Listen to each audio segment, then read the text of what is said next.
মৃত্যু তোমার চোখের নড়াচড়া বন্ধ করে দিবে, মৃত্যু তোমার কানের শ্রবণ শক্তি স্তব্ধ করে দিবে, মৃত্যু তোমার ঠোঁটের নড়াচড়া বন্ধ করে দিবে, মৃত্যু তোমার জবানের শব্দ উচ্চারণ আওয়াজ বন্ধ করে দিবে, মৃত্যু তোমাকে তোমার কণ্ঠস্বর স্তব্ধ করে দিবে, মৃত্যু তোমার জিহ্বার সব স্বাদ বিনষ্ট করে দিবে। অচিরেই রূহ চলে যাবে, আর কিছুই থাকবে না তোমার, না কানের শ্রবণ শক্তি,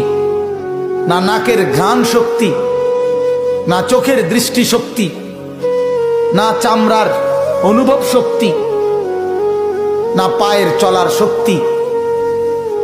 না কল্পনার বিবেকের দিমাগের চিন্তা ফিকিরের শক্তি, কিচ্ছু থাকবে না। আল্লাহর নবী এটাই বলছেন, সব কিছু নষ্ট করে দেয়, মিনিটে স্তব্ধ করে দেয় যেই জিনিস, সেই মৃত্যুকে বারবার স্মরণ করো, বারবার স্মরণ করো, বারবার স্মরণ করো।